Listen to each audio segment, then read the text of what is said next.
Les loups sont parmi les créatures les plus impressionnantes et les plus redoutables qui existent. Ils sont comme des chiens, mais dans une version beaucoup plus sauvage, quelque chose comme le heavy metal par rapport au rock. De plus, ils sont incroyablement fidèles. En fait, un troupeau a été découvert avec plus de 400 loups, et ce n'est que le début.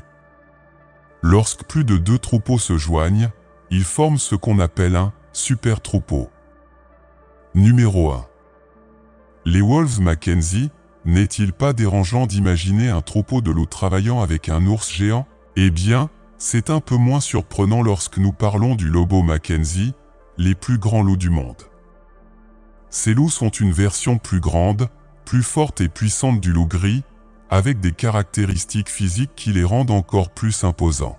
Ils peuvent mesurer jusqu'à 2,1 mètres de long, ce qui leur donne une présence qui impose le respect dans la nature. Les loups Mackenzie sont conçus pour la force et la résistance, et n'hésitent pas à chasser de grandes proies, comme le buffle, les wapitis et même les ours. Ce qui est étonnant, c'est qu'ils réussissent souvent avec seulement 3 ou 4 membres du pack. Ce qui les différencie vraiment, c'est leur incroyable résistance. Ils sont capables de voyager jusqu'à 112 km en une journée, ce qui leur permet de surmonter presque tous les autres prédateurs. Ce sont non seulement des prédateurs formidables, mais aussi l'exemple parfait de survie, s'adaptant parfaitement à leur environnement. Cela en fait l'une des créatures les plus impressionnantes et redoutées de la nature. Numéro 2. Un loup comme animal de compagnie. Imaginez avoir un loup comme animal de compagnie. Cela ressemble à quelque chose tiré d'un fantasme, non? Cependant, bien que ce soit rare, il y a des gens qui ont réussi à apprivoiser ces animaux sauvages. Le loup dont nous parlons ici a une tête énorme, et ce n'est qu'en pensant à la puissance de cette mâchoire, vous réalisez à quel point cela peut être imposant. Bien que la formation d'un loup soit possible, elle nécessite une grande compétence et une compréhension approfondie de sa nature. Les loups, nés, les chasseurs, ont des instincts très enracinés, ce qui fait de la domestication un défi. Ils ne se sentent pas à l'aise avec l'idée de vivre avec les humains et, bien que certains loups puissent sembler calmes dans un environnement contrôlé, ils gardent toujours un instinct sauvage qui peut survenir à tout moment. Le vrai défi consiste à les former, car, même s'ils sont capables de dompter dans une certaine mesure, leur comportement reste imprévisible. Seules quelques personnes ont réussi à créer un lien réel avec un loup, et encore moins à l'entraîner afin qu'il puisse coexister en toute sécurité avec les êtres humains. Numéro 3. Le loup éthiopien en action. À première vue, le loup éthiopien pourrait ressembler à un chacal, son apparence et sa furtivité lors du déménagement peuvent être similaires. Cependant, ce loup est plus étroitement lié au loup gris qu'avec tout type de chacal, ce qui le rend encore plus fascinant. Le loup éthiopien a une technique de chasse précise et extrêmement efficace. Dans ce clip, nous pouvons voir comment il traque un rat avec une patience et des compétences surprenantes. La capacité que vous avez à aborder tranquillement un barrage beaucoup plus petit qui est un reflet clair de sa capacité en tant que chasseur. Ce loup est non seulement basé sur sa vitesse pour capturer son objectif, mais utilise également des stratégies et des tactiques pour le surmonter, ce qui en fait un chasseur extrêmement intelligent. Si nous déplaçons cette même technique vers un scénario plus dangereux, comme traquer un être humain, nous pouvons imaginer à quel point il pourrait être efficace.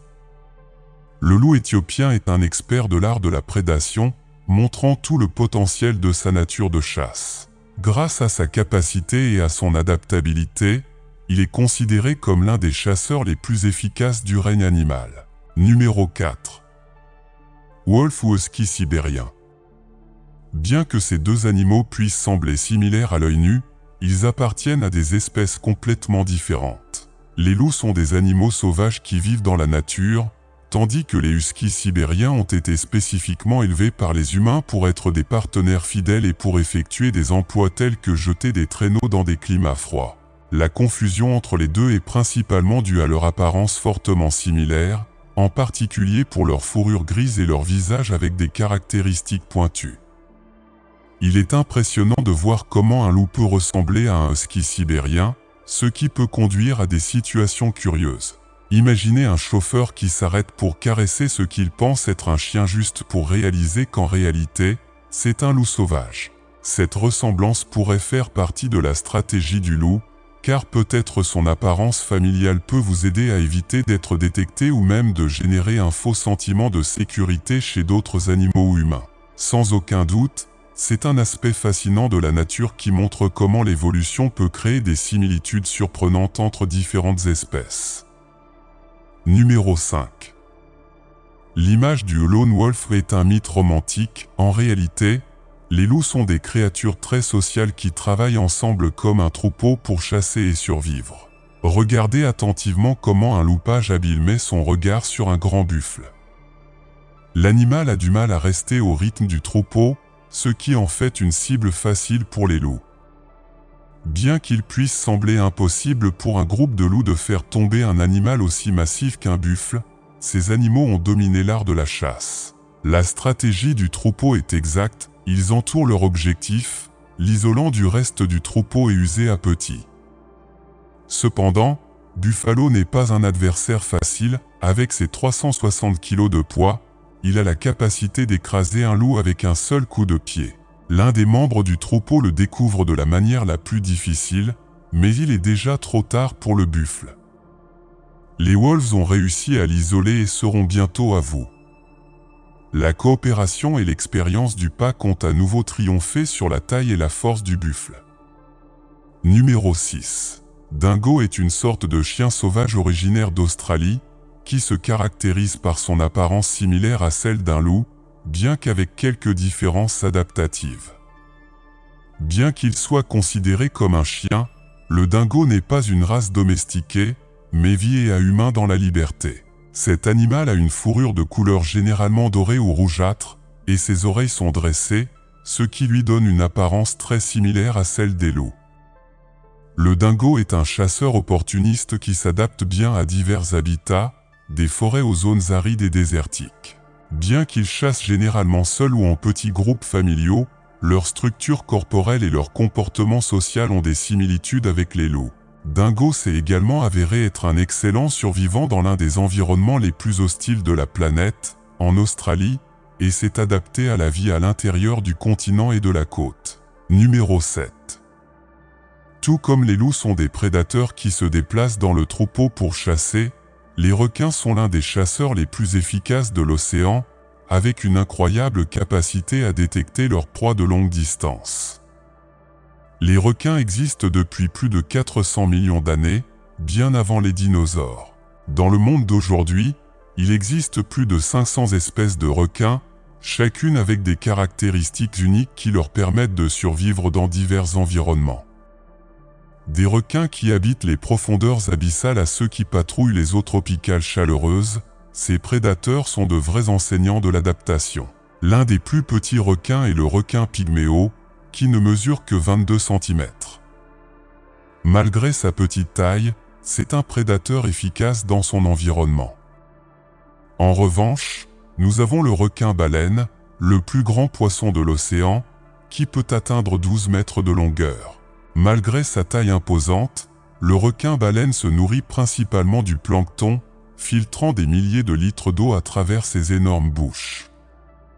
Les requins ont un corps parfaitement adapté pour la chasse et la survie. Leur peau est recouverte de denticules dermiques, de petites échelles dans les dents qui réduisent la friction avec de l'eau, leur permettant de nager rapidement et en silence. Cette fonctionnalité leur donne un avantage significatif lors de la chasse. De plus, l'anatomie interne des requins est tout aussi fascinante. Leurs squelettes sont faits de cartilage, un matériau plus léger et flexible que l'os, qui offre une plus grande agilité.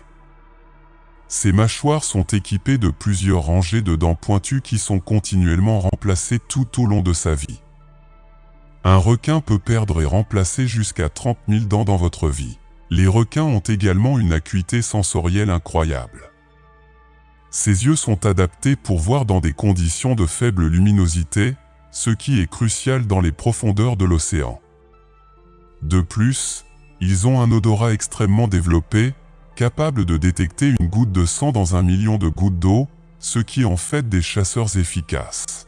Une autre adaptation fascinante est son système de lignes latérales, une série de capteurs qui traversent les côtés de leur corps et leur permettent de détecter les vibrations et les mouvements dans l'eau. Ce système, ainsi que les ampoules de Lorenzini qui détectent les champs électriques, font des requins prédateurs incroyablement efficaces. Les requins sont des prédateurs experts, avec des techniques de chasse adaptées à leurs environnements et barrages spécifiques. Certains, comme le requin blanc, sont connus pour leur impressionnante capacité à sauter de l'eau dans une attaque surprise contre les phoques.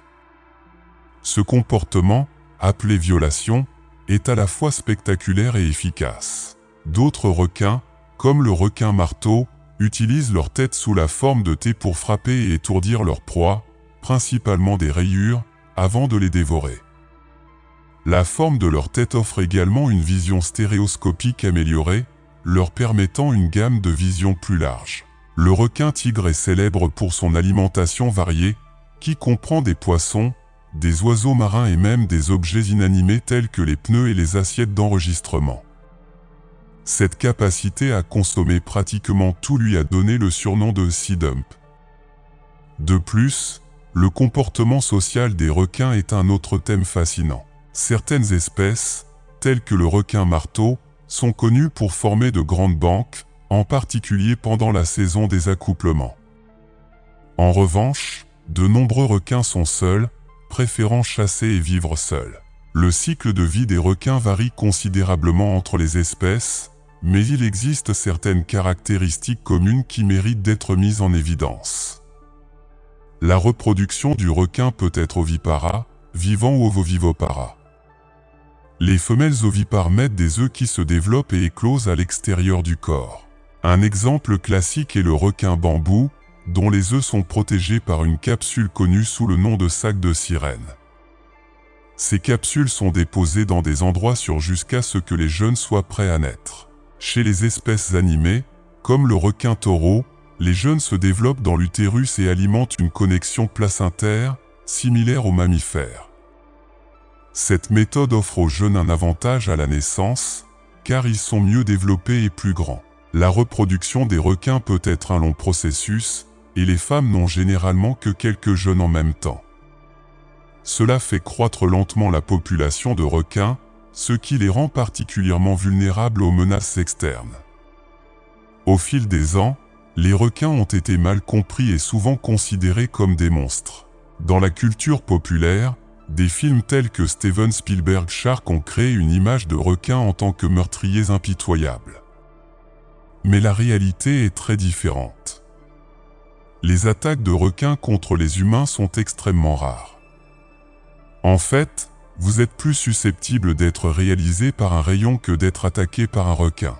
La plupart des requins ne considèrent pas les humains comme des proies et les attaques sont généralement le résultat de la curiosité ou de la confusion. De plus, de nombreux requins jouent un rôle crucial dans le maintien de l'équilibre des écosystèmes marins. En tant que meilleurs prédateurs, les populations d'autres espèces régulent, ce qui aide à maintenir la santé des récifs coralliens et d'autres habitats marins. Numéro 8.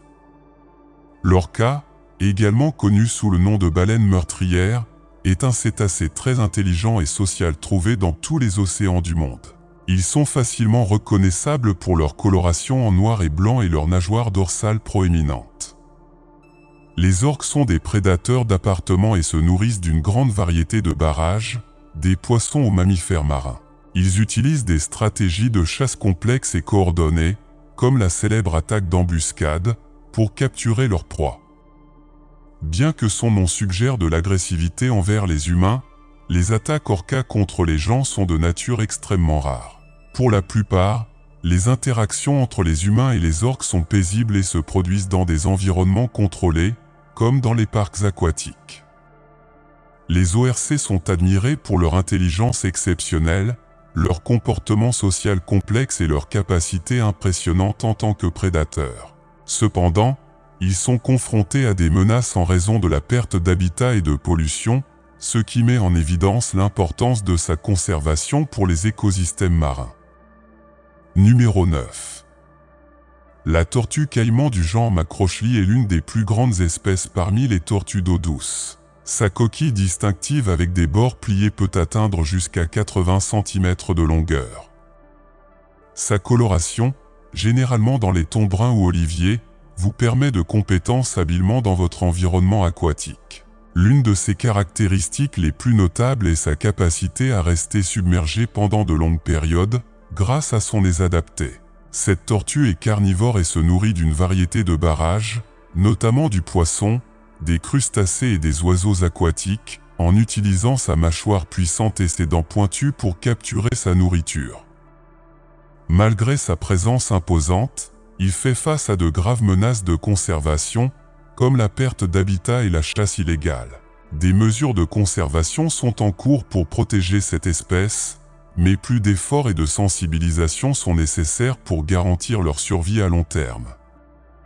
En résumé, la tortue caïman est fascinante à la fois pour ses adaptations uniques à l'environnement aquatique et son rôle crucial dans les écosystèmes d'eau douce. Cependant, les défis de la conservation sont confrontés à la nécessité d'actions supplémentaires pour assurer leur survie à l'avenir. Numéro 10. En Alaska, aux États-Unis, l'aigle calva-rhéna en tant qu'oiseau national, apparaissant fièrement dans tout, de l'emblème national au timbre présidentiel et au billet. Cependant, ne vous attendez pas à voir ces oiseaux majestueux marcher dans le parc comme des pigeons, à moins que vous ne soyez dans un coin très spécial de l'Alaska. Bienvenue dans une Alaska, une petite ville du sud-ouest de l'Alaska avec environ 4700 habitants et curieusement plus d'eagles calva que quiconque ne le souhaite. Au début, vivre avec ces créatures imposantes peut sembler bien, mais la réalité est moins magique. Les eagles, qui sont énormes et forts, ne sont pas précisément ravis de partager l'espace avec nous et de le démontrer en mordant quiconque se rapproche trop de leur nid. Comme il y a peu d'arbres dans la région, les eagles ont improvisé et construit des nids dans n'importe quelle structure de la ville qu'ils trouvent. Chaque année, environ 10 habitants malheureux éprouvent étroitement les griffes d'un aigle, qui fait partie de la vie en Alaska, où vous apprenez rapidement à rechercher fréquemment. Depuis 1940, ces oiseaux sont sous la protection de l'État, de sorte que les résidents doivent accepter leurs voisins pointus, le souhaitent ou non. Non seulement les gens sont blancs des aigles, ces oiseaux ont également découvert que les bateaux de pêche locaux sont comme des bœufs flottants. Les pêcheurs passent une bonne partie de leur temps à conduire les eagles avant de prendre la pêche de la journée. Et quand ils ne s'épanouissent pas des navires, ils aiment passer du temps dans le dépotoir de la ville, en cherchant à la poubelle, comme les mapaches avec des plumes. Étrangement, son endroit préféré est le bureau de poste. Personne ne sait pourquoi, mais si vous allez prendre le courrier dans une Alaska, vous feriez mieux d'être attentif. Malgré l'inconfort constant, les habitants de la ville essaient de respecter leurs voisins avec des yeux pénétrants. En fin de compte, ils n'ont pas choisi de vivre avec les eagles, c'est la vie de l'aigle qui les a choisis. Numéro 11. Imaginez un monstre si féroce que même les plus grands prédateurs de la forêt tremblent en leur présence. Rencontrez la loutre géante, la plus grande loutre du monde et l'une des bêtes les plus mortelles de la rivière Amazone. Avec une longueur de plus de 6 pieds, la loutre géante de la rivière est une veste experte et un prédateur dominant. Très peu d'adversaires ont suffisamment de confiance pour se regarder dans leurs yeux injectés dans le sang, sauf, bien sûr, l'homme. La loutre géante peut atteindre jusqu'à 7,9 pieds, bien qu'il n'y ait pas de dossier confirmé de cette longueur. Ce sont des animaux sociables et territoriaux, formant souvent des groupes familiaux de jusqu'à 20 personnes. Malgré leur apparence adorable, ils ont une force de morsure de 615 psi et se nourrissent de poissons, de serpents et d'autres créatures de la rivière. Ils peuvent chasser seuls ou en groupe et ont montré l'agressivité envers les humains rarement. Ces otés dominent leur habitat et ne sont que parfois menacés par les caïmans. En Amazonie, ils représentent une espèce puissante et emblématique. Numéro 12. Le Ventruda piranha rouge est l'un des habitants les plus redoutés de la rivière Amazone. Ces petits poissons ont une grande réputation en raison de leurs dents pointues et de leur appétit vorace. Bien qu'ils soient petits, ils peuvent atteindre jusqu'à 14 pouces de long et leur apparence en argent avec une nuance rouge au fond est indubitable. Ce sont des prédateurs opportunistes avec des mâchoires puissantes et des dents pointues, idéales pour déchirer la viande avec précision. Bien qu'ils mangent principalement du poisson, des insectes et des crustacés, ils se nourrissent également d'animaux plus gros qui sont morts, ce qui montre leur adaptabilité. Une caractéristique impressionnante est qu'ils chassent en groupe, ce qui leur permet de faire tomber les plus grands barrages et de les dévorer rapidement. Bien qu'ils ne représentent généralement pas un danger pour les humains, ils peuvent parfois attaquer, surtout lorsque la nourriture est rare pendant la saison sèche. La plupart des attaques provoquent des blessures mineures, mais dans de rares cas, ils peuvent entraîner une perte de sang considérable et même être mortels. Cette réputation redoutable et son appétit insatiable les font considérer comme l'un des monstres les plus dangereux de la rivière Amazone. Numéro 13. Payara, le loup d'eau. Sous la surface du bassin du fleuve Amazone, il y a un monde plein de fascinants, bien que des habitants aquatiques intimidants. Les créatures de ces eaux varient des moins attrayantes mais inoffensives aux plus célèbres, comme le Payara, également connu sous le nom de Tigerfish, Sabre-tooth and the Water Wolf.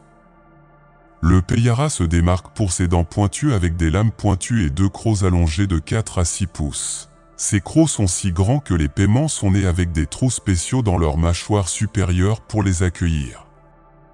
Son régime difficile comprend les piranhas dévorants et prospérer dans des eaux claires et un flux rapide, comme les rivières turbulentes et les cascades. La tactique de chasse des Payara est de se lancer entre les écoles de poissons, de créer le chaos et d'utiliser leurs crocs comme outils polyvalents, capables de poignarder, de saisir et de tenir leur proie. Certaines victimes sont englouties entières, tandis que d'autres souffrent d'une destination plus effrayante, déchirées par les crocs similaires aux dagas du Payara.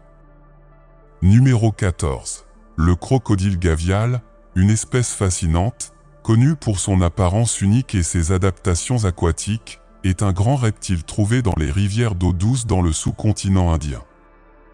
Sa caractéristique distinctive est son museau long et mince, qui représente plus de la moitié de sa longueur totale.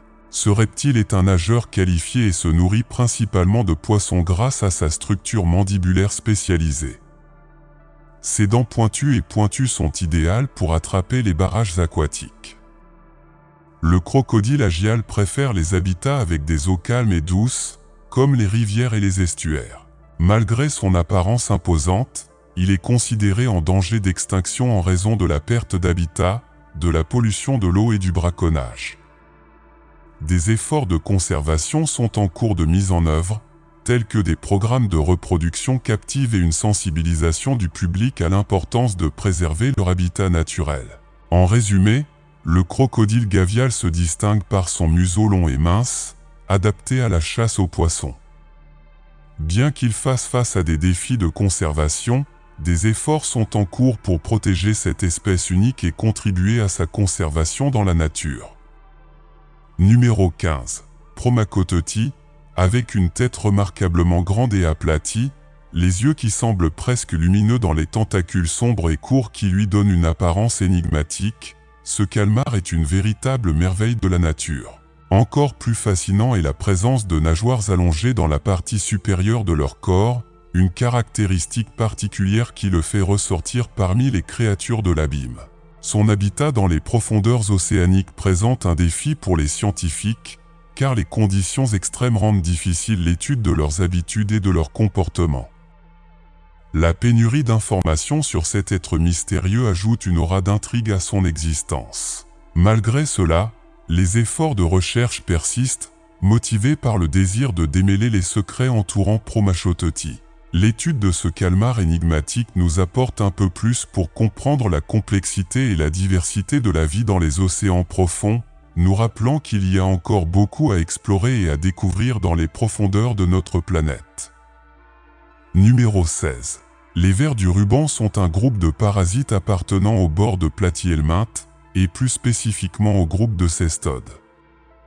Ces parasites plats ont des corps allongés et aplatis qui ressemblent à des rubans, d'où leur nom commun. Les cycles de vie des vers de bande impliquent généralement 2 hôtes ou plus. En général, l'hôte intermédiaire est un animal herbivore ou carnivore qui ingère les œufs ou les larves des cestos.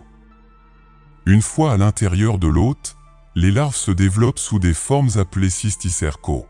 Lorsqu'un animal, comme un mammifère, consomme de la viande crue ou insuffisamment cuite de l'hôte intermédiaire, les cysticercaux sont libérés dans le tube digestif. Ensuite, ils adhèrent à la muqueuse intestinale et se développent chez les vers adultes. Certaines espèces de vers de ruban adhésif peuvent parasiter les humains, provoquant des conditions telles que la ténose, qui est une infection par des ténias adultes dans l'intestin humain. Cela peut se produire lors de la consommation de viande crue ou peu cuite qui contient les larves de ces parasites. Il est important de prendre en compte les pratiques d'hygiène et de cuire correctement les aliments pour prévenir les vers de ruban adhésif et d'autres parasites transmis en aliments. S'il y a des soupçons d'infection, des soins médicaux doivent être recherchés pour un diagnostic et un traitement adéquat. Numéro 17. Chiasmodon niger est une sorte de poisson abyssal qui appartient à la famille Chiasmodontidae. Il est communément appelé engloutir en noir en raison de son apparence sombre et de ses habitudes alimentaires uniques. Ce poisson se trouve dans les profondeurs de l'océan, en particulier dans la zone mésopélagique, où la lumière du soleil pénètre à peine. Certaines caractéristiques notables de Chiasmodon niger comprennent sa petite taille, généralement d'environ 10 cm de longueur, et sa mâchoire extensible, ce qui lui permet d'avaler des barrages plus grands que son propre corps. Ce poisson se nourrit d'autres organismes marins dans les profondeurs, en utilisant vos dents pointues pour capturer les barrages. Chiasmodon niger a été l'objet d'intérêt pour la recherche biologique en raison de son adaptation unique à l'environnement abyssal et de son comportement alimentaire spécialisé. Les études sur ce poisson contribuent à la compréhension de la vie dans les profondeurs marines, où les conditions sont extrêmement difficiles pour la plupart des formes de vie.